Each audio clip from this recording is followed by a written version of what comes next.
Bueno, volvamos. Bueno, vamos. ¿Alguna duda hasta ahora?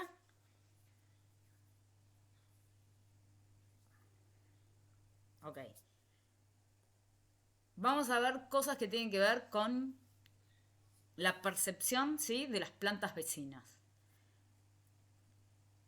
¿Cómo saben las plantas, cómo piensan que pueden saber una planta que si está creciendo aislada, digamos, o en un lugar despejado, o en un lugar en donde está cerca de otras plantas? ¿Ustedes qué piensan? ¿Eso lo puede percibir una planta? ¿No lo puede percibir?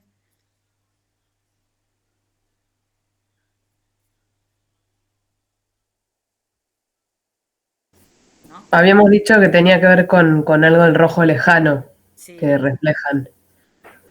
por ejemplo. Entonces, ¿tiene que ver con qué? Principalmente. Con la luz, ¿sí?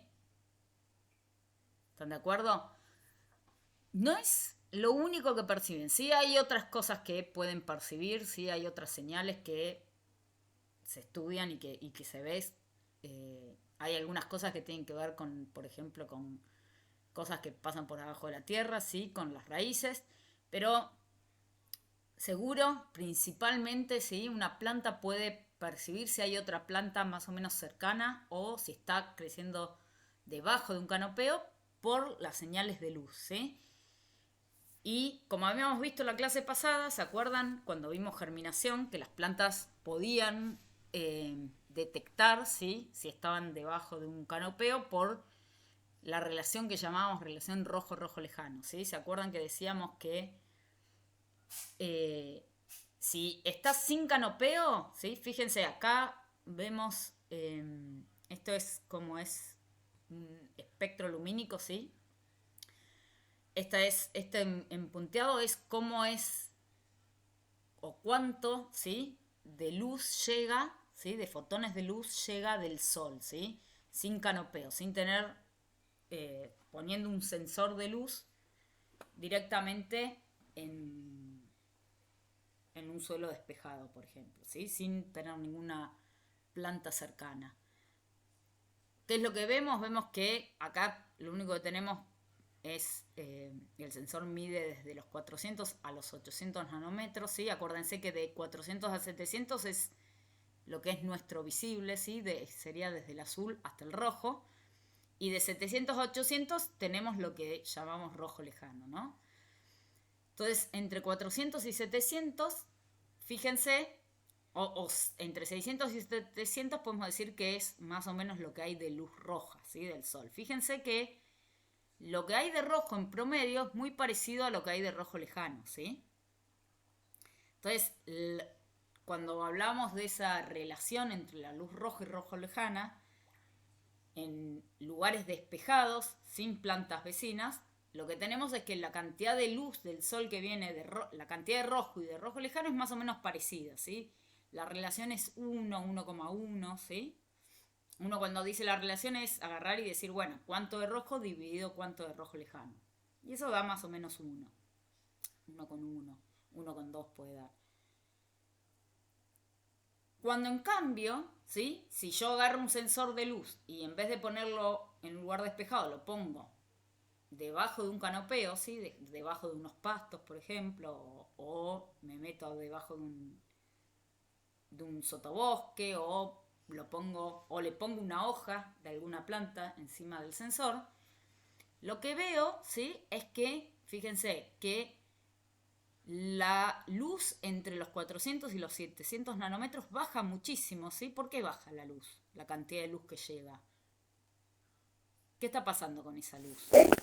Bueno, hay una parte que es absorción por parte del canopeo, eh, porque y aparte hay una parte donde se estaba obstruyendo parte de la radiación también, físicamente quiero decir.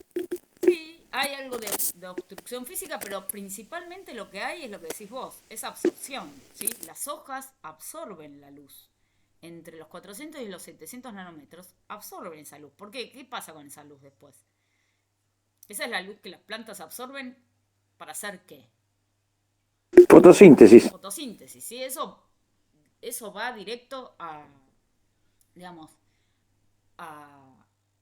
o sea, es absorbido por las clorofilas y va directo a formar fotoasimilados, ¿sí? Entonces, la luz, ¿sí? Entre los 400 y los 700 nanómetros, principalmente la luz roja y la luz azul, ¿sí? Es absorbida por las plantas.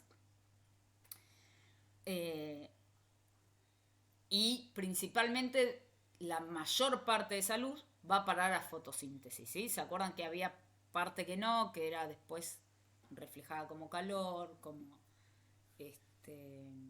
fluorescencia, ¿sí? Había formas de disipar esa energía que no iba a fotoasimilados, pero de todos modos esa energía, ¿sí? Es luz que es absorbida, ¿sí? Por las plantas.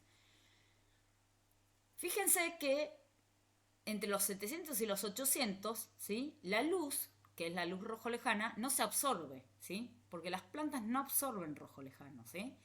El rojo lejano lo reflejan, lo transmiten, pero no lo absorben.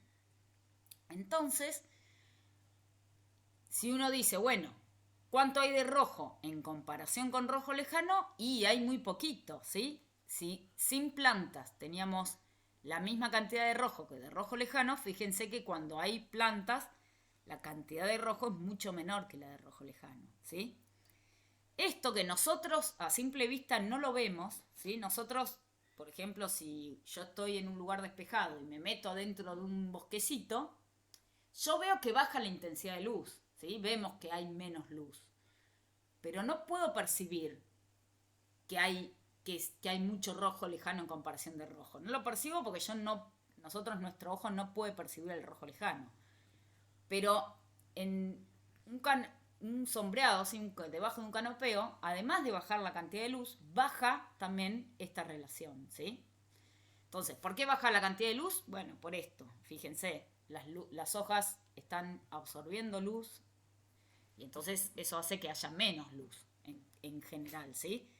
Esta línea llena, ¿sí? El conjunto de todo del área que queda por debajo de esa línea es mucho menor que la de punteada, ¿sí? La cantidad de luz abajo de un canopeo va a ser menor que la cantidad de luz en un lugar despejado. Pero además de tener menos luz, tenemos distinta composición espectral, ¿sí? Tenemos que la relación rojo-rojo lejano es mucho menor debajo de un canopeo que en un lugar abierto, en donde la relación es más o menos parecida, ¿sí? Las plantas, ¿sí? Tienen fotorreceptores que perciben ese cambio, ¿sí? Perciben las dos cosas, perciben que hay menos luz, pero también perciben ese cambio en la relación rojo-rojo lejano, ¿sí? Y ese cambio lo perciben, ¿se acuerdan? Lo habíamos visto en germinación, principalmente por el fitocromo B, ¿sí? ¿Qué es lo que ocurre cuando tenemos entonces ese cambio, ¿sí? O esa baja relación rojo-rojo lejano? Uno puede ver qué es lo que pasa cuando a las plantas, por ejemplo, las ponemos debajo de un canopeo real, ¿sí? Debajo de la sombra de otras plantas, o cuando la ponemos con alta densidad de siembra, ¿sí? Las plantas todas muy juntas.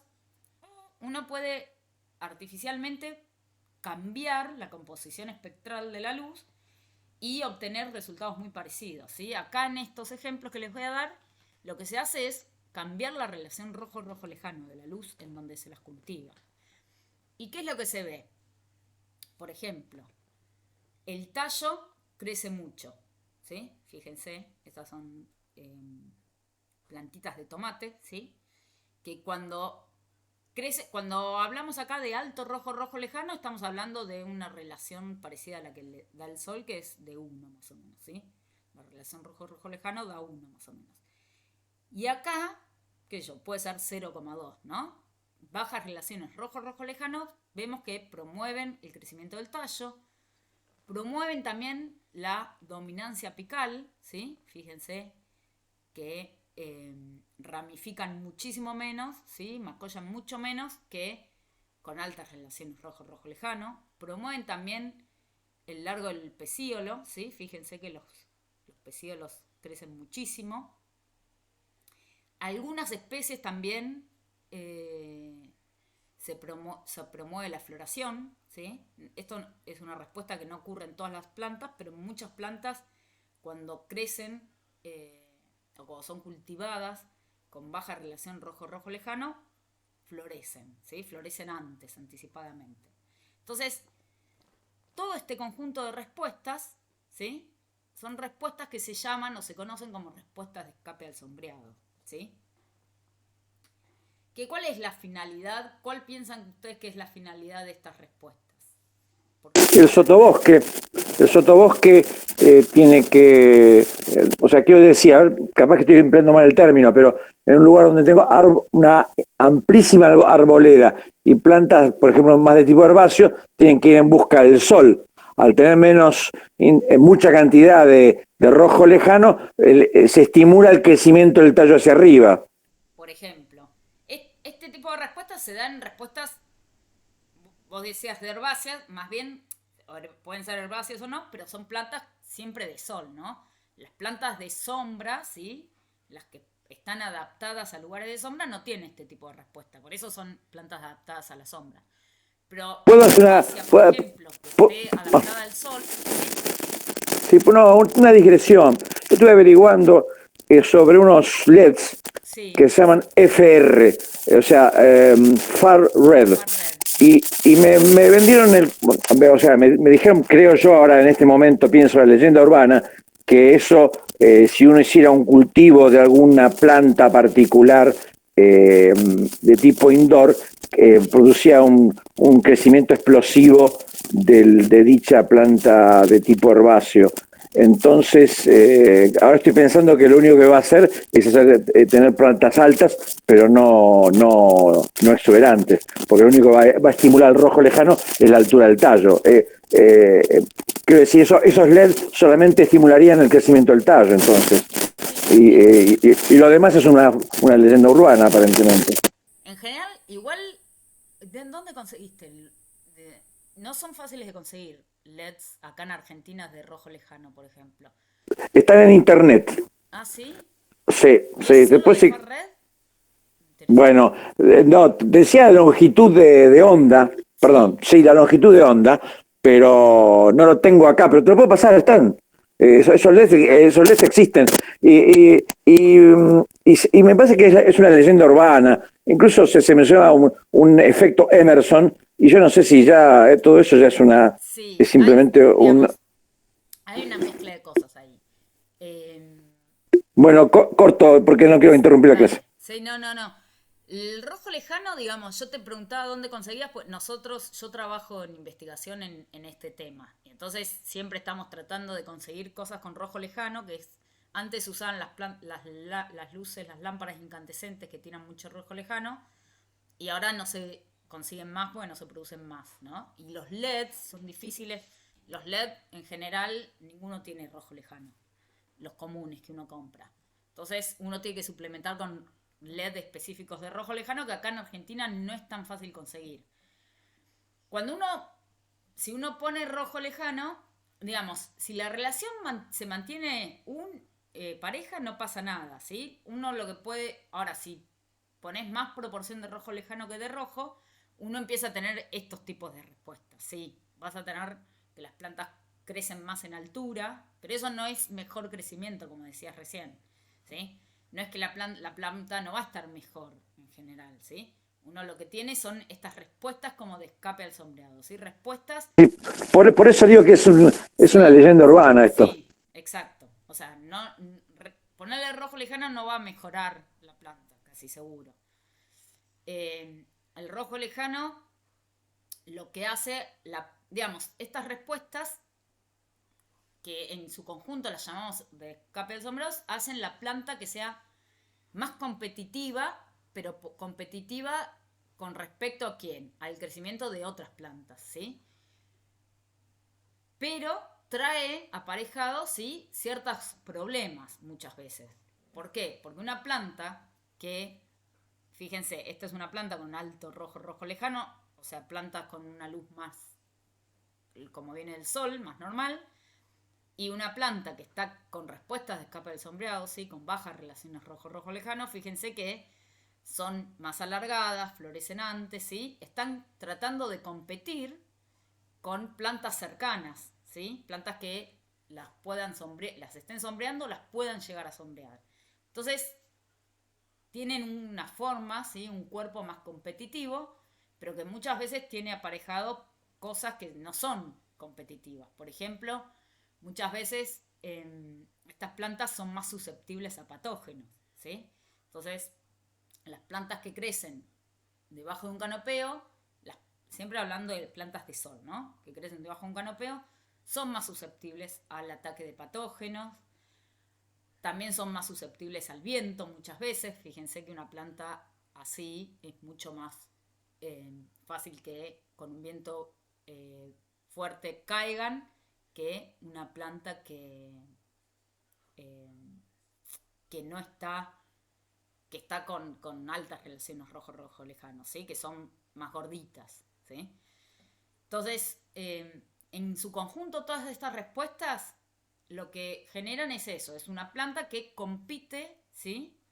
Compite con otras plantas, ¿para qué? Para alcanzar la luz, ¿sí?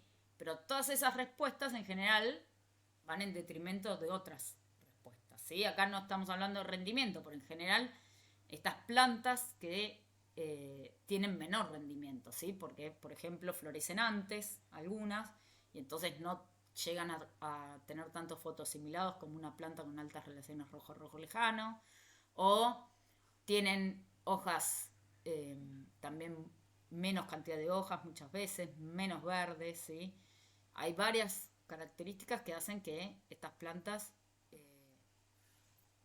no tengan, perdón, hay algo que está haciendo ruido que me distrae, que no tengan estas características que sean beneficiosas muchas veces para lo que no, para la planta en sí o para lo que uno quiere cuando las cultiva, ¿sí?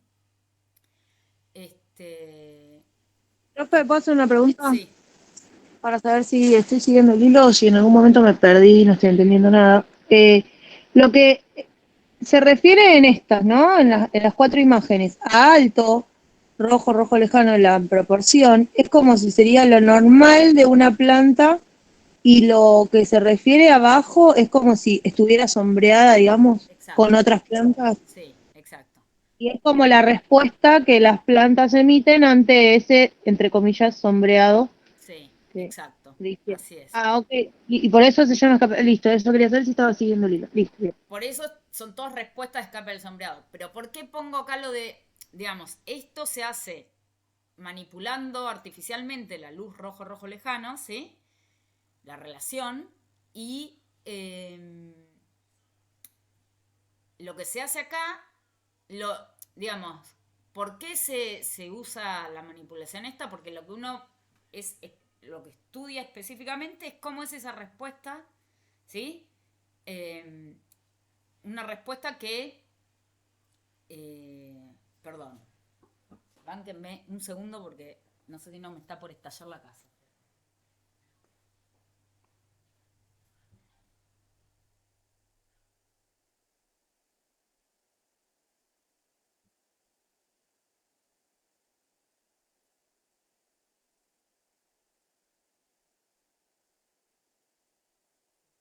Un ruido medio extraño la electricidad, pero bueno, vamos a seguir. Entonces, uno puede conseguir esto teniendo las plantas naturalmente debajo de un canopeo o manipulando artificialmente, ¿sí? Entonces, cuando uno manipula artificialmente, uno lo que hace es sacarse de encima un montón de otras cosas que uno puede tener, por ejemplo, cuando una planta la pones en un sombreado, ¿sí? Cuando uno la pone en un lugar más sombreado, naturalmente, si bien se hacen esos estudios también, uno ahí cambia varias variables, porque por ejemplo, un lugar más sombreado va a ser más fresco capaz y también va a tener menos luz y entonces empiezan a aparecer un montón de variables que cuando uno solo cambia la luz, uno específicamente está estudiando cómo son esas respuestas, ¿sí? A la relación rojo-rojo lejano, ¿sí? Y lo que O vemos sea que es, es un sombreado físicamente controlado. claro, es un sombreado artificial, digamos. Y uno lo que puede decir de esto es, bueno, claramente ese cambio en la calidad, porque estos trabajos en general se hacen con la cantidad de luz, de irradiancia que le llega a las plantas es la misma. Y cambia la relación rojo-rojo lejano.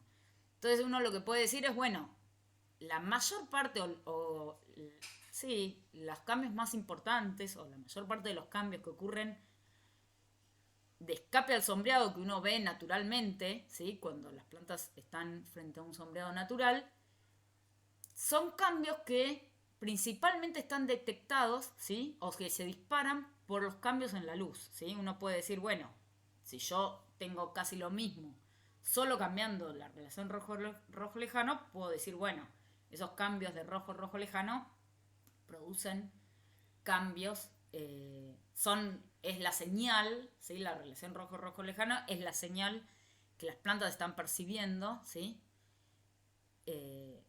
O la señal principal que las plantas perciben, ¿sí? Frente a un canopeo, ¿sí? Hay algo interesante que las plántulas cuando son muy chiquitas, ¿sí? Pueden percibir relaciones, o las plantas grandes también, percibir relaciones rojo-rojo lejano bajas de forma muy temprana, ¿sí? Anticipándose a estar sombreadas. O sea, las plantas pueden responder, ¿sí? De este modo antes de estar sombreadas por el canopeo. ¿Por qué? Porque pueden percibir plantas que están cerca, ¿sí? Que no las tapan. ¿Por qué pueden percibir plantas que están cerca? Porque las plantas reflejan el rojo lejano, ¿sí? No solo no lo absorben, sino que lo reflejan. Entonces, una planta que está creciendo cerca, ¿sí? Antes de ser sombreada, ya está percibiendo que está cerca de esa planta, ¿sí? Y dispara estas respuestas de competencia de forma muy rápida muchas veces, ¿sí? Y entonces eso puede darle ciertas ventajas adaptativas, ventajas que en donde, digamos, la idea ¿cuál es? Se dispara esta respuesta de crecimiento, de elongación, ¿para qué? Para crecer más rápido que la planta que está cerca y alcanzar la luz, ¿sí? Y no tener déficit de luz, ¿sí? Es como que un poco la idea de todas estas respuestas es acceder a la luz, ¿sí? Competir por la luz, ¿sí? ¿Se entiende? Entonces, estas respuestas van a favor de eso, a acceder a la luz plena, ¿sí? Sin que las plantas de al lado las vaya a sombrear, ¿sí? ¿Se entiende? Es anticiparse a la futura carencia de luz. Exacto, a una posible futura carencia de luz. Entonces, entonces no solo, digamos, por supuesto, si germinó y está creciendo debajo de un canopeo, bueno, ahí va a tener respuesta de escape del sombreado, pero ya ahí tal vez es tarde. Pero las plantas también cuando están cerca de otras plantas pueden percibir. Otra de las respuestas que no está acá es la del movimiento de hojas. ¿Vieron cuando ven en un cultivo, vieron que las plantas en general se suelen sembrar como en línea, ¿no? Y entonces en una misma línea, en un surco, las plantas están como más cerca y el surco de al lado, con las plantas del surco al lado están más separadas. Entonces, lo que se llama el entresurco, ¿sí? La distancia entre las plantas es mayor que las plantas de la misma línea, ¿no? ¿Se entiende lo que digo? No sé si me explico bien. Cuando uno ve cómo se ponen las hojas en esos cultivos, ¿sí? Lo que se observa es que las hojas en general las tiran hacia el entresurco. ¿Por qué? Porque tienen más señales de competencia dentro del mismo surco, porque las plantas están más cerquitas, que con las plantas del costado que están en el otro surco y están más lejos. Entonces, la posición de las hojas también cambia con las relaciones rojo-rojo lejano, ¿sí? También incluso hay unas fotos muy lindas de árboles, no sé si vieron, que están tomadas de abajo, como las copas de los árboles distribuyen las hojas y quedan como perfectas, se ve entre las copas de los árboles como una línea, ¿sí? Toda una línea de luz y cómo van acomodando las hojas sin sombrearse y sin tocarse. No sé si vieron alguna vez, tendré que haber buscado alguna de esas fotos. Esas respuestas y ese acomodamiento de hojas tiene que ver con esto, ¿sí? Con que las plantas pueden percibir a plantas vecinas mediante la percepción de estas relaciones rojo-rojo lejano. Y acomodar, entonces van acomodando las hojas para poder tener la menor competencia posible. ¿Qué es lo que ocurre? ¿Cómo es que la planta, digamos, el fitocromo, yo les dije, el fitocromo B es el que sensa esa respuesta? ¿Qué es lo que ocurre? Ese receptor, ¿sí?, tiene dos formas, una activa y una inactiva. Entonces, si hay mucho rojo, el fotorreceptor, el fitocromo, se activa. La forma activa se llama PFR y la forma inactiva del receptor se llama PR, ¿sí? Entonces, cuando hay mucho rojo, se activa, y cuando hay mucho rojo lejano, se inactiva, ¿sí? Y entonces, un poco que la relación rojo-rojo lejano lo que genera es que haya o mucho fitocromo activo o mucho fitocromo inactivo, ¿sí? Y ese balance entre el fitocromo activo e inactivo es el que produce las respuestas, ¿sí? Entonces, cuando hay mucho rojo lejano, el fitocromo en realidad se inhibe, y entonces el fitocromo activo inhibe las respuestas de escape del sombreado. Cuando se inactiva, cuando hay rojo lejano, se inactiva el fitocromo y ahí se liberan esas respuestas, ¿sí? ¿Se entiende más o menos cómo es que funciona? No voy a entrar en el detalle, ¿sí? Pero simplemente que sepan que el fitocromo tiene como dos picos de absorción, ¿sí? Uno en la luz roja y otro en el rojo lejano, y puede activarse o desactivarse, ¿sí?, dependiendo de la proporción de rojo o rojo lejano que haya en el ambiente. Bueno, ¿alguna duda? Pasamos a otro tema. Sí, ahí, ¿por qué en un redondito dice PR? ¿Porque es la forma activa? ¿O es que faltó la F? PFR es lo que se llama, PFR es la forma activa y PR es la inactiva. Ah, ok. Es Gracias. el nombre que se le dice es así, PFR y PR. Entonces, cuando uno tiene mucho PFR es porque tiene mucho fitocromo activo. Y cuando está inactivo es porque está en su estado inactivo, es porque está en PR. Bueno, ¿alguna otra duda de esto? Bueno, pasemos a algo que tiene que ver con el control del cuerpo vegetativo, pero ahora por la temperatura, ¿sí? ¿Se acuerdan? En la clase pasada vimos algo de temperatura. ¿Se acuerdan que decíamos que era bastante común usar muchas veces el tiempo térmico, ¿sí?, para saber la duración de una fase? Y eso tiene que ver con ¿qué? Con esto, con que la temperatura, ¿sí?, dentro de cierto rango siempre aumenta el crecimiento, ¿sí? Y entonces acá vemos, por ejemplo, tallitos, estos son tallitos de avena, ¿sí?, cultivados a distintas temperaturas. Y fíjense que siempre se dice dentro de cierto rango. ¿Por qué? Porque hasta la temperatura óptima, ¿no? Si nos pasamos de temperatura, las cosas cambian un poco. Pero dentro del rango, ¿sí?, desde la temperatura base a la temperatura óptima, cuanta más temperatura tenemos, vamos a tener más alargamiento, ¿sí?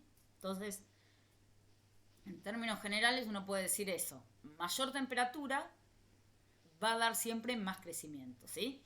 Siempre que hasta el óptimo, ¿no? Si nos pasamos del óptimo ya empezamos a tener menor crecimiento. Pero hasta el óptimo, cuanta más temperatura tenemos, vamos a tener más crecimiento. Ahora, y por eso es que se usaba esto que veíamos en la clase pasada, que en general se suele usar como un cálculo de cuántos grados por día acumula para saber en qué estado está la planta, ¿sí? Ahora, para ver cuánto dura, por ejemplo, una etapa fenológica, ¿sí? Entonces uno decía, bueno, la planta me floreció, yo quiero saber cuándo la voy a cosechar. Bueno, entre floración y cosecha, yo sé que tiene que acumular, qué sé yo, 500 grados día. Bueno, puedo hacer más o menos un cálculo según las temperaturas medias que se estiman tener y más o menos tener una idea de cuántos días van a faltar, ¿sí? O cuándo va a estar llegando esa cosecha. Y eso se hace por esto, porque el control, cuanto mayor es la temperatura, mayor es el crecimiento. Ahora, las cosas no son todas tan lineales, ¿sí? ¿Por qué? Por ejemplo, acá vemos en este ejemplo que acá tenemos plantitas que están cultivadas acá más temperatura que acá, ¿sí? Y lo que vemos claramente es que el tallo, ¿sí? La altura de esta planta crece al aumentar la temperatura, ¿sí? Eso es más o menos lo mismo que dijimos recién. Más temperatura, más crecimiento. Ahora, si yo en vez de medir el tallo, mido el tamaño de la hoja no aumenta tanto, ¿sí? No es tan lineal que cuanto a más temperatura tengo mayor área foliar, ¿sí? Entonces, hay que tener, y las raíces lo mismo, fíjense, las raíces no aumentaron, ¿sí? Con más temperatura. Entonces, no necesariamente toda la planta, ¿sí? Va a aumentar el crecimiento, ¿sí? Va a aumentar la temperatura. Perdón. Entonces,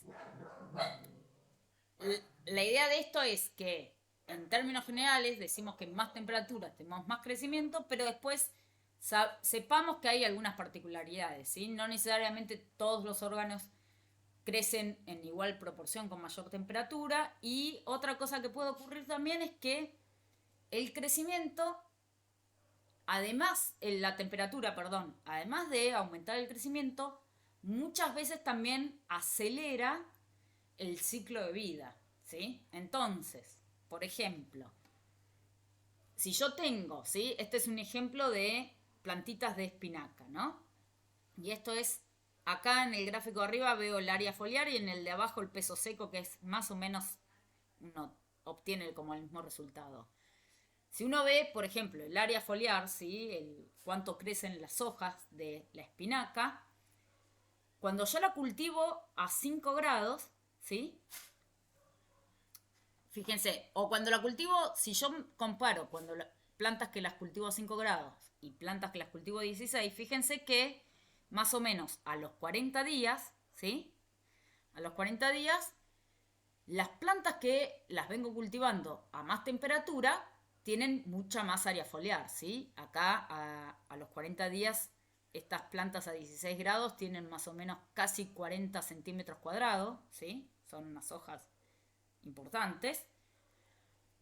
Y las que vienen creciendo a 5 grados tienen nada, tienen 5 centímetros, ¿sí? Una cosita chiquita son todavía. Ahora, ¿qué es lo que pasa? La espinaca, si yo la cultivo a 16 grados, ¿sí? Me va a florecer, a los 40 y pico de días ya me florece, ¿sí? Y ya las hojas dejan de crecer. Entonces, ¿por qué ya me florece? Y porque el ciclo de vida de esa planta, al tener más temperatura, no solo que crece más rápido, sino que el ciclo de vida se produce más rápido, ¿sí? Entonces me florece mucho antes. En cambio, cuando yo la cultivo a 5 grados, tarda mucho más días, por ejemplo, a llegar a los 40 centímetros de hoja, ¿sí? Tarda 60 días, pero incluso después de los 60 días sigue creciendo, ¿sí? Porque no me florece hasta mucho después. Entonces, si yo voy a cultivar espinaca, ¿qué me conviene? ¿Cultivarla a 5 grados o a 16? Yo cuando cultivo espinaca, ¿qué es lo que quiero cosechar de la espinaca? Y la hoja. La hoja. Así me conviene hacerlo más rápido a 16. A 16 te va a crecer más rápido, pero vas a tener Pero hojas que desde llegan a menos. 40 centímetros. Te vas a tener hojas más chicas. Sí, en realidad me conviene tener las dos, o sea, tener una 16 para poder empezar a vender antes Bueno, y después otro bueno, más frío para tener más depende hoja. de cómo sea tu cultivo, ¿no? Pero si vos la ponés, vos podés también tener distintas tandas a 5 y entonces siempre ir teniendo, pero de una planta que la cultivás a 5 vas a tener unas espinacas enormes, ¿sí? En cambio, de unas, si vos las cultivas a 16 te va a florecer al toque, entonces vas a tener En general vas a tener hojas más chicas y probablemente muchas menos hojas. Además, ¿sí? En general, bueno, depende de lo que quieras. Vos capaz decís, bueno, quiero acelerar porque quiero otra cosa, quiero, qué sé yo, que florezca. Pero en general, estas cosas, lo importante de esto es tener en cuenta esas cosas, ¿no? Que la temperatura acelera el crecimiento, pero también acelera el ciclo de vida. Y entonces, a veces uno quiere acelerar el ciclo de vida y a veces no, ¿sí? Y si uno, en vez de cosechar hojas, capaz querés cosechar semillas, a veces acelerar el ciclo de vida te da semillas mucho antes, pero a veces cultivar las plantas con menos temperatura, producís plantas que tienen más hojas más grandes, y después vas a tener mayor cantidad de semillas, ¿sí? Entonces, depende de lo que uno quiere, uno puede decidir distintas cosas, ¿sí? Distintos tipos de cultivos, pero lo importante es saber qué es lo que uno quiere y qué es lo que conviene hacer, ¿no? Pero, pues, por ejemplo, si yo quisiera de una flor en particular sacar un principio activo, por ejemplo, una cosa de hipótesis, ¿no? Sí. A mí me convendría tener más bien alta temperatura, porque a mí no me interesa la hoja, me interesa ese principio activo que tiene la flor. Sí. Por dar un ejemplo hipotético, ¿no? Sí. Depende, ¿no?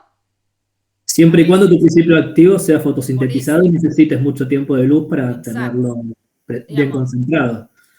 a veces tenés Y menos... ya vamos muy lejos. Sí, tenés razón, Jean-Paul. Siempre tenés razón. Y a veces podés tener menos flores también, ¿no? Las vas a tener más rápido, pero vas a tener menos flores, porque tener menos hojas o hojas más chicas te dan menos fotosimilados. Y eso, en general, siempre termina dando menos flores, menos semillas. Igual, obvio que uno juega siempre dentro de ciertos rangos de temperatura, pero después hay cosas que tienen que ver con la temperatura. Digamos, yo la espinaca la pongo a 25 grados y capaz que pobrecita se me achicharra y nada sale, ¿sí? Digamos, uno siempre puede jugar más o menos con las temperaturas dentro del rango más o menos óptimo de la planta, ¿sí? Hay plantas que... Las plantas de principio activo necesitan mucho calor en general, ¿sí? No está bueno cultivarlas a 5 grados, por ejemplo, ¿sí? Una planta estival no está bueno cultivarlas a temperaturas muy frías. Pero bueno, lo importante de esto es eso, es saber que no siempre necesariamente más temperatura sea mejor, ¿sí? A veces la planta puede crecer más rápido, pero que crezca más rápido no significa que uno coseche más, ¿sí? En la espinaca en general se suele cultivar a temperaturas más bien frías porque uno quiere cosechar, lo que uno cosecha directamente es la hoja y uno, digamos, y no es de una planta sacar más hojas y hojas más grandes es mejor en general que sacar menos hojas y hojas más chicas, ¿sí? Después hay cosas que tienen que ver muchas veces con otras características que tienen que ver capaz con el gusto, con el tamaño, ¿sí? Muchas veces con los frutos pasa eso, ¿sí? Frutos más grandes en general tienen menos gusto que los frutos más chicos. Entonces, depende de lo que uno está cultivando y lo que uno quiere es el tipo de manejo que conviene hacer, ¿sí? Nosotros acá hemos visto variables físicas, por ejemplo, la radiación y la temperatura, pero por ahí la vuelta para un objetivo dado es buscar plantas con un linaje genético que tenga una característica. Y capaz que uno puede llegar al objetivo no tanto jugando con las variables físicas. Estoy pensando eso ahora. Sí, eso seguro. Digamos,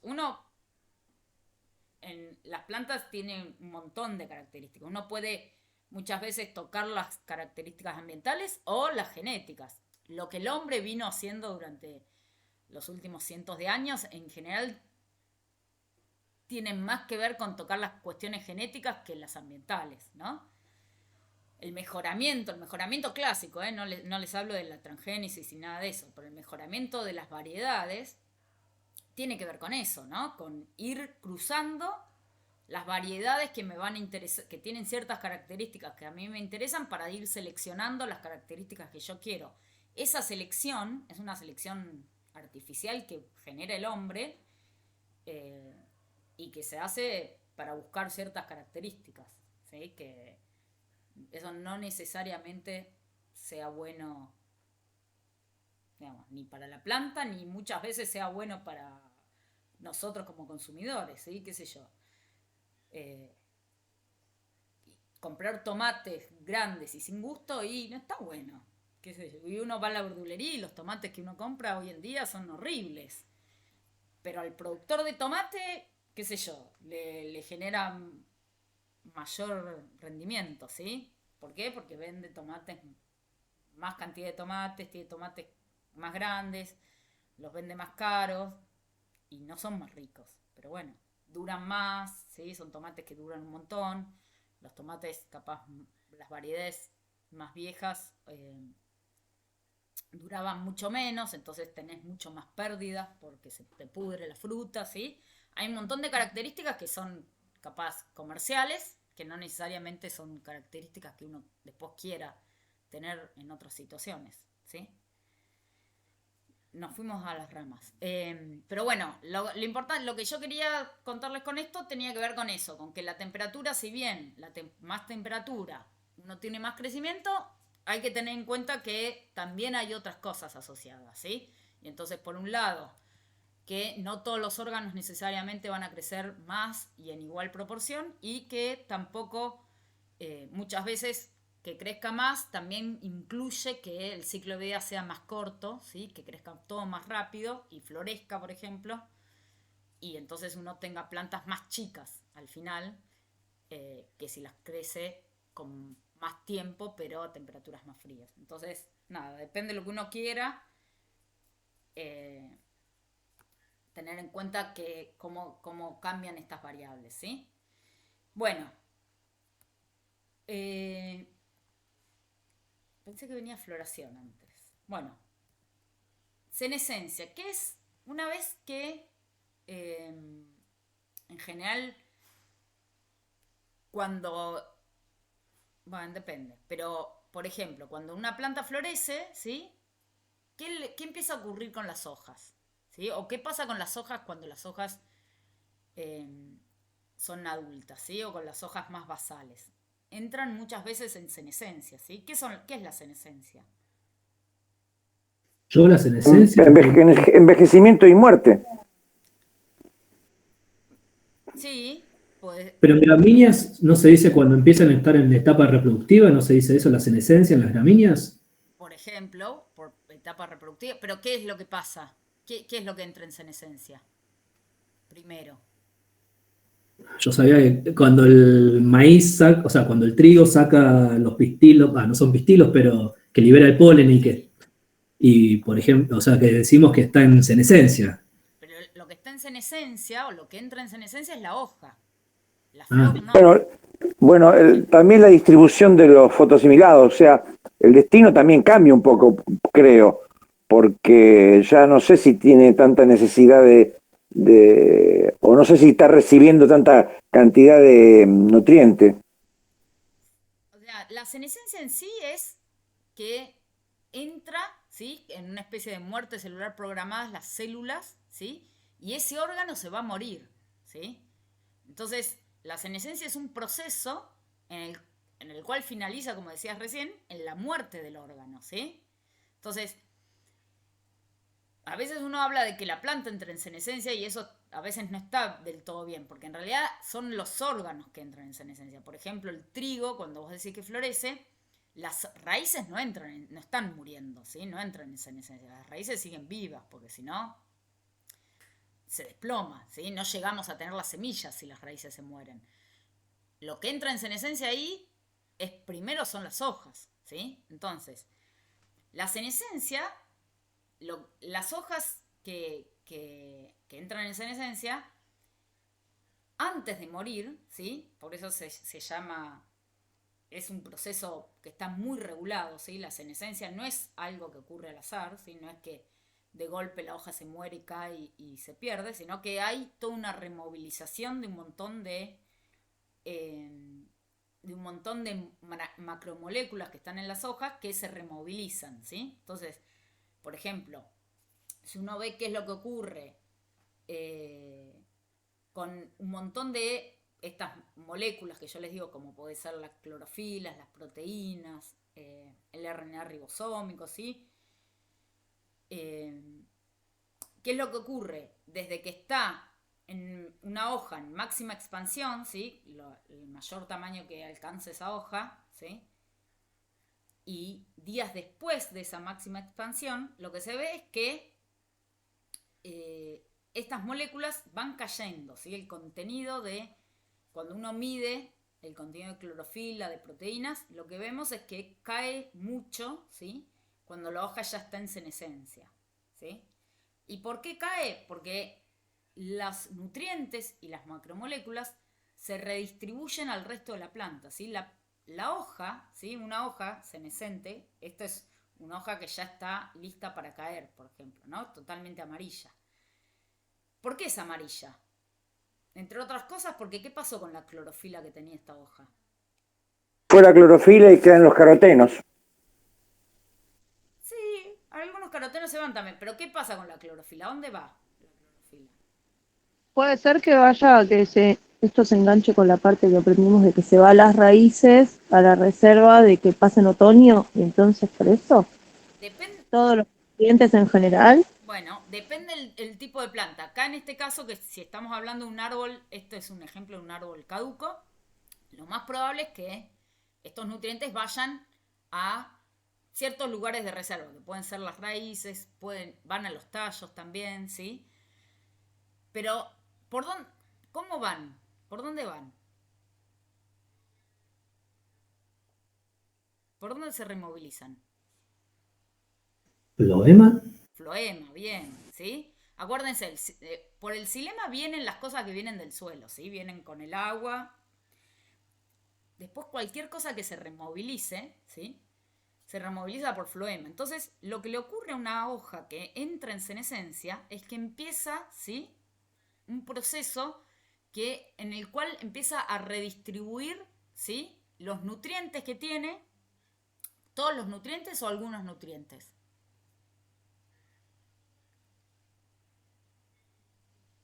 Algunos, los que ¿Cuáles? son ¿Qué móviles, tipos de nutrientes son? los móviles.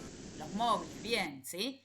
No todos los nutrientes. Los móviles, por ejemplo, si esta hoja tiene calcio, el calcio no se removiliza, ¿sí? O casi nada. El calcio, cuando cae esta hoja amarillita, va a caer con todo el calcio que tenía la hoja, ¿sí? Con el hierro pasa lo mismo. Entonces, los nutrientes que son inmóviles no se removilizan, pero después todos los nutrientes móviles se removilizan. Las clorofilas, ¿sí?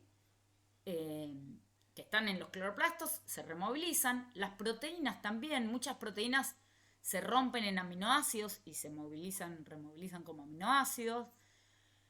Y así con un montón de moléculas, ¿sí? RN, hay un montonazo de moléculas que hay en las células, que todas esas moléculas van al floema y por el floema se distribuyen al resto de la planta, ¿sí? ¿A dónde? A distintos tipos de fuentes, ¿sí? ¿Se acuerdan que habíamos visto que las raíces pueden ser fuente, pero también los tubérculos son fuentes, o las flores son fuentes importantes, perdón, destinos, ya los estoy mareando. Las flores son destinos importantes, ¿qué más? Las semillas, los granos, todos esos son destinos, ¿sí? ¿Y qué significa que sean destinos? Bueno, cuando entra en senescencia un órgano, ¿sí? Los nutrientes y las macromoléculas que se removilizan van a parar a esos destinos fuertes. La senescencia, y eso hace que la senescencia no sea, por ejemplo, en toda la hoja de golpe. Fíjense, por ejemplo, cuando uno ve esto en otoño es bastante común ahora verlo. Si salen a la calle mañana, presten atención, que probablemente encuentren muchas hojas que están en alguno de estos estadios, ¿sí? Fíjense que en general, ¿sí? Acá en estos estadios se ve claro qué es lo último en encenecer de la hoja. ¿Qué es esto? Las nervaduras. Las nervaduras. ¿Qué hay en las nervaduras? Celulosa. Sí, pero además, ¿qué van ahí? Ahí va el floema en las nervaduras, ¿sí? Floema y xilema, ¿sí? Los vasos conductores van por acá, ¿sí? Y van por acá y van después al pecíolo y se conecta con el resto de la planta. Entonces, lo último en senecer tiene lógica, ¿no? Que sean los vasos conductores. ¿Por qué tiene lógica? Porque si yo mato esto, Hasta que termine de distribuir claro, todo. yo si empiezo muriendo, se me empiezan a morir estas células, ¿cómo hago para que las cosas que están acá viajen por acá, ¿no? Entonces, lo último que es en ese y que muere, en general tiene que ver con todo el sistema, ¿sí?, de transporte. Entonces, eso, por ejemplo, es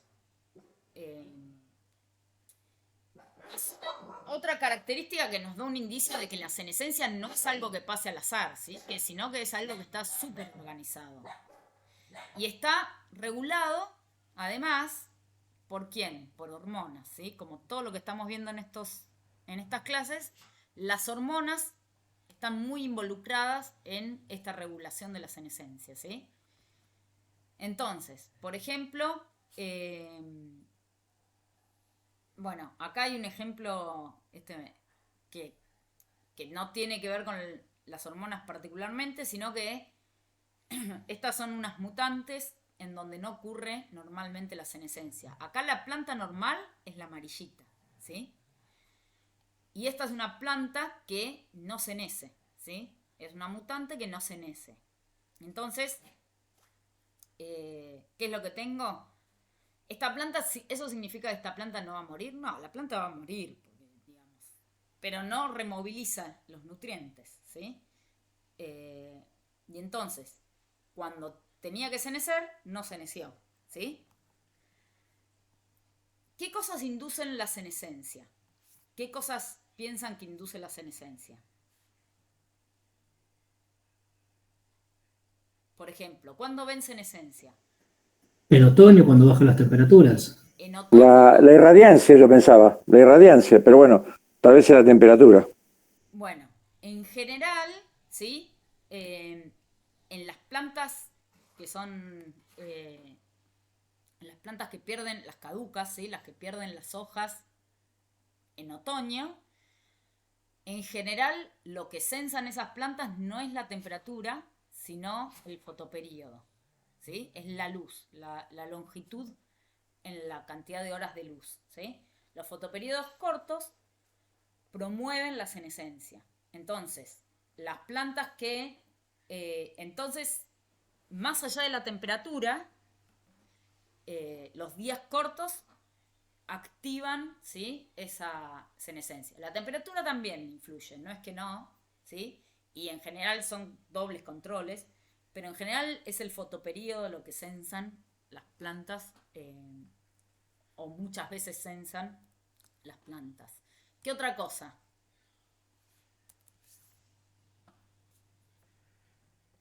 La irradiancia, por ahí decían la irradiancia. ¿Qué puede ser de la irradiancia?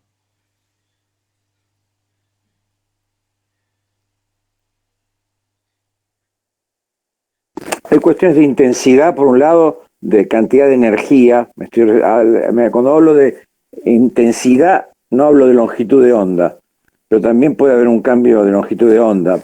Pero creo que el tema de la intensidad es más importante, me parece. Las dos cosas influyen, sí. Las hojas, cuando en un cultivo las plantas van creciendo, las hojas basales, ¿sí?, van quedando sombreadas. Esas van teniendo menos cantidad de luz y también va cambiando la relación rojo-rojo lejano. Al ir quedando sombreadas, ese sombreado también promueve la senescencia, ¿sí? Por eso vieron que las hojas más viejas, o en un cultivo, ¿sí?, cuando está muy denso el cultivo, las hojas de abajo, ¿sí?, quedan sombreadas y en general senecen más rápido y se pierden. ¿Qué otra cosa? ¿Hay algo que tenga que ver, que no tenga que ver con factores exógenos que promuevan la senescencia? Una hormona. las hormonas, pero que denotan ¿qué las hormonas? Muchas La edad veces. de la planta por ahí. La edad de la planta, ¿sí? Hay cosas que tienen que ver con la edad, ¿sí? Y, y la senescencia tiene que ver simplemente con la edad de la planta o del órgano, ¿sí? Una hoja después de determinada edad entra en senescencia, ¿sí? Y eso, si bien la senescencia muchas veces es afectada por factores ambientales, los endógenos también son muy importantes, ¿sí? Entonces, el sombreado, los fotoperiodos cortos, ¿sí? ¿Qué más? La sequía también, ¿sí? Sequías o estrés hídrico también promueven la senescencia, ¿sí? Aceleran la senescencia. La deficiencia de nitrógeno, ¿sí? Cuando hay poco nitrógeno, en general se acelera, se removiliza, ¿sí? El nitrógeno de las hojas viejas a las hojas más jóvenes y esas hojas viejas ya entran en senescencia. El sombreado, como decíamos recién, altas temperaturas muchas veces también. Los patógenos a veces, ¿sí? Promueven senescencia. ¿Por qué? Es como una especie de defensa de la planta, ¿sí? Las plantas, una hoja, ¿sí? Si está infectada con un patógeno, muchas veces que entra en senescencia y muera esa hoja y se pierda, ¿sí? Puede evitar que el patógeno agarre el resto de la planta. Entonces, es muchas veces una respuesta, ¿sí? Una respuesta de las plantas, ¿sí? Frente al ataque de patógenos. La senescencia o la necrosis a veces es una necrosis en donde se muere, ¿sí? Se muere un grupo, ¿sí? Uno lo ve como manchas amarillas, puntos amarillos, porque se induce la muerte celular programada de las células en donde está el patógeno, ¿sí? ¿Para qué? Para que el patógeno no pueda ir avanzando al resto de la planta. Entonces, todas estas estos factores ambientales o estos cambios ambientales pueden inducir senescencia, ¿sí? Y la senescencia, por supuesto, está muy regulada por hormonas, ¿sí? Las citoquininas, por ejemplo, regulan negativamente la senescencia. Si uno acá en estas hojitas lo que se hizo es poner con unos disquitos uno lo puede hacer eso con, qué sé yo, una esponjita, por ejemplo, una esponjita con citoquininas, se le pone citoquininas a las hojas, ¿sí? Y fíjense cómo esta hoja que entra naturalmente en senescencia, ¿sí? Por la edad, por ejemplo, en donde uno puso la citoquinina, eso todavía no seneció, ¿sí? Retarda mucho más la senescencia. ¿Por qué? Porque las citoquininas entonces regulan negativamente la senescencia. Una hormona que promueve la senescencia, en cambio, es el etileno, ¿sí? El etileno, acá lo que vemos son variedades de maíz que tienen distinta producción endógena de etileno, ¿sí? Estas producen mucho etileno, estas son unas variedades que producen muy poco etileno. Fíjense que las que producen normalmente etileno, digamos, senecen, ¿sí? Senecen cuando tienen que senecer, qué sé yo. Senecen naturalmente por la edad que tienen estas hojas. Y en cambio, estas plantas que son transgénicas, que producen menos etileno, no senecen, ¿sí? O no senecen por lo menos en la misma velocidad con la que senecen las plantas normales, ¿sí? Entonces, el etileno, ¿sí? Promueve la senescencia. Entonces, pensé que estaba otra cosa, perdón. Entonces, las citoquininas las regulan negativamente y el etileno las promueve, ¿sí? El etileno es una hormona que es gaseosa, eso lo vamos a ver al final de la clase, no sé si de la clase de hoy o la próxima, pero vayan recordando que el etileno es gaseoso y eso tiene algunas implicancias que son interesantes para otras cosas. Entonces, el etileno regula positivamente la senescencia. Una vez que senecen las hojas, ¿qué tiene que pasar con esa hoja? ¿qué le ocurre a la hoja que seneció? Cae. Se cae, ¿sí? Y eso de que caiga la hoja también está bastante regulado, ¿sí? Lo que tiene que ocurrir es algo que se llama abscisión foliar, ¿no? Que es que lo que ocurre es que se debilita, ¿sí? Y en realidad, una vez que tenemos una zona debilitada, después puede venir un viento y un día de viento, por ejemplo, después de mucho viento, en otoño nosotros encontramos un montón más de hojas que un día sin viento, por ejemplo. ¿Eso por qué es? Es porque las hojas, cuando ya se nacieron, ¿sí? Las hojas verdes, ¿sí? Uno cuando hay viento no encuentra hojas verdes, ¿sí? O es muy raro, ¿sí? Tiene que estar enfermo la planta para que le caiga la hoja verde. Cuando uno encuentra, lo que encuentra son hojas que ya se nacieron, ¿no? ¿Y por qué las hojas que se nacieron se caen tan fácil y las hojas verdes no? Bueno, porque antes de que se caigan, ocurrió lo que se llama abscisión foliar, ¿sí? Que lo que ocurre es que en esta zona, ¿sí? Esto es una ampliación de esta zona, acá queda la parte de lo que sería el tallo, ¿sí? Y esto es la parte de la hoja. Entonces, lo que ocurre es que empieza a producirse en una zona que se llama zona de abscisión, ¿sí?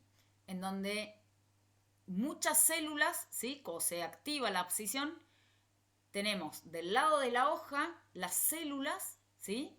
Empiezan a tener un montón de división celular, ¿sí? Y enzimas hidrolíticas, enzimas que debilitan la pared celular. Entonces, acá, en esta zona, se están dividiendo. Las células se empiezan a dividir mucho, son muy chiquitas. Además, tienen pared celular muy debilitada. En cambio, en la parte de abajo de la zona de abscisión, en estas células ocurre como un poco el mecanismo inverso, ¿no? Las células empiezan a aumentar mucho la suberina, ¿sí? Las suberinas y la lignina también, que son moléculas que aumentan mucho, engrosan la pared celular, ¿sí? Y le dan mucha resistencia a la pared celular. Y además, ¿se acuerdan que la habíamos visto la suberina que impermeabilizaba, ¿sí? Hacía que generaba que el apoplasto, en realidad, la conexión entre las células se quede bastante impermeable. Entonces, ¿qué es lo que ocurre? Las células que quedan de este lado empiezan a tener la pared cada vez más, con más suberina y más resistente, mucho más rígida. Y las que quedan del otro lado de la zona de abscisión, al revés, empiezan a dividirse, ser células más chiquitas, mucho más debilitadas.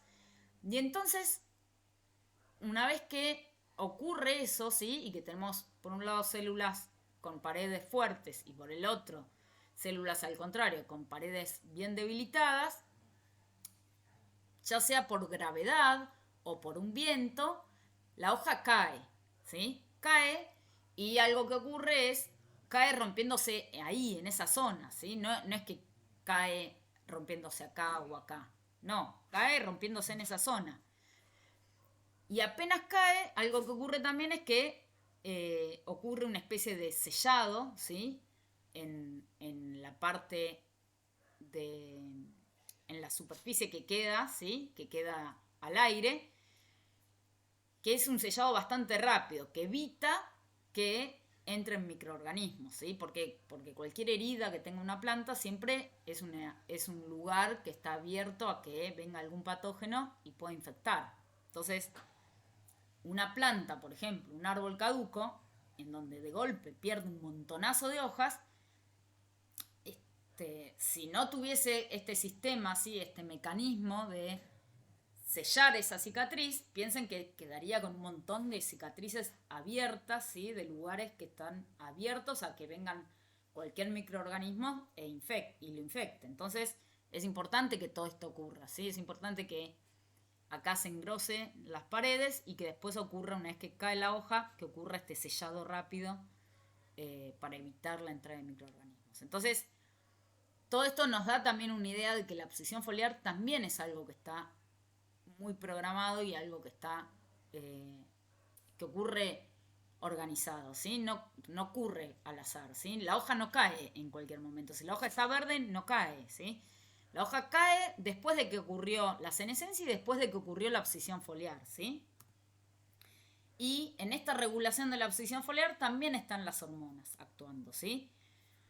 Las auxinas inhiben, ¿sí?, la abscisión foliar. Entonces, cuando la hoja está verde, está todo el tiempo produciéndose auxinas que viajan hacia el resto de la planta, y eso hace que la hoja verde se mantenga, ¿sí?, que no haya abscisión foliar. Cuando en cambio se dispara la senescencia, ¿sí?, empieza a producirse etileno, ¿sí?, y el etileno, por un lado, aumentaba la senescencia, ¿se acuerdan que promovía la senescencia? Y también promueve la abscisión foliar, ¿sí? El etileno es una hormona que promueve ambas cosas, la senescencia y la abscisión foliar. Entonces, cuando hay etileno,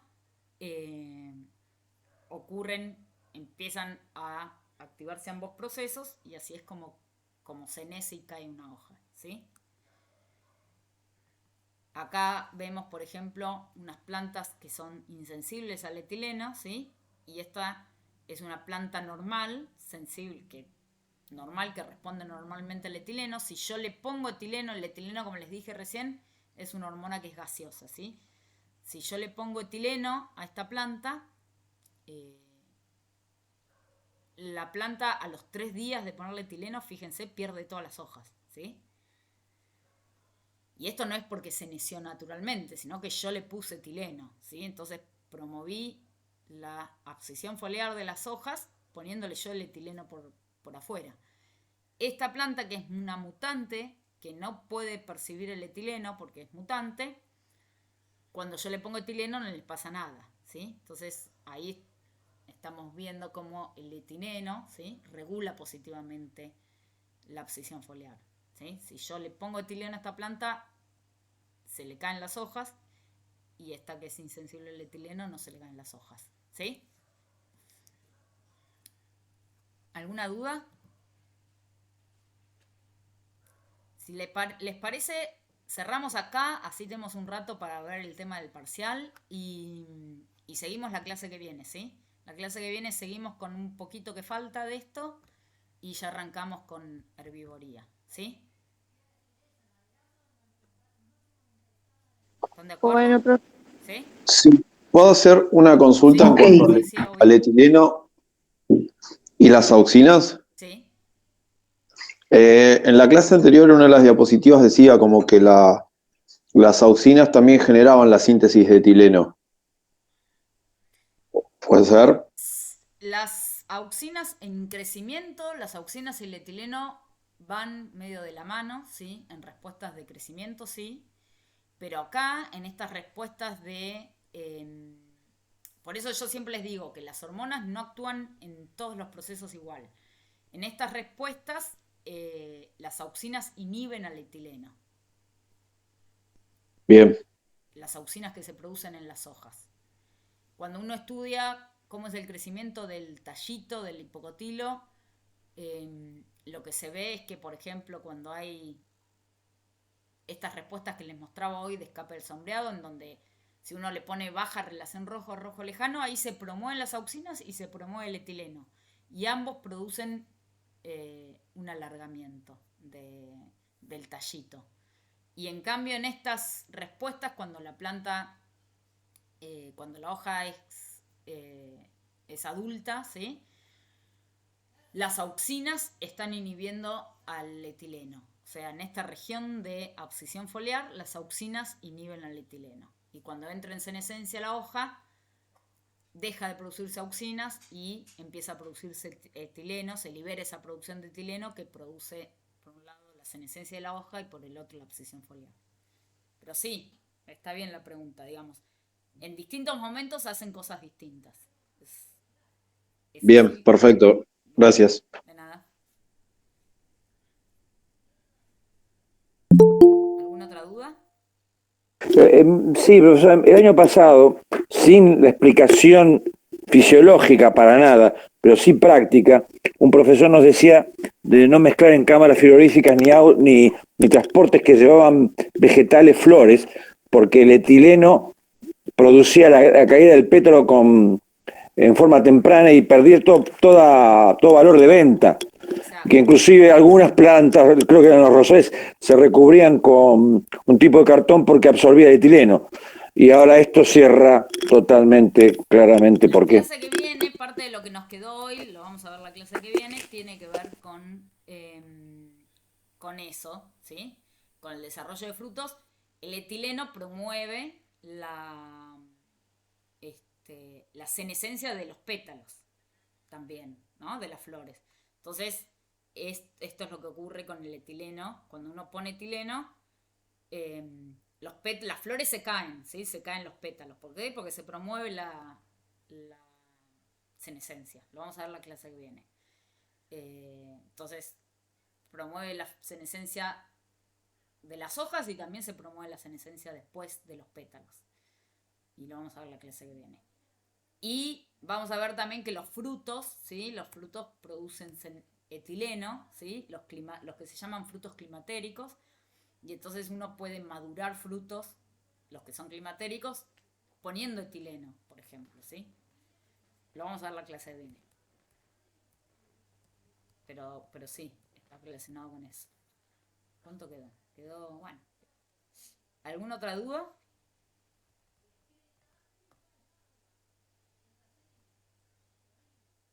La clase que viene terminamos este tema y arrancamos con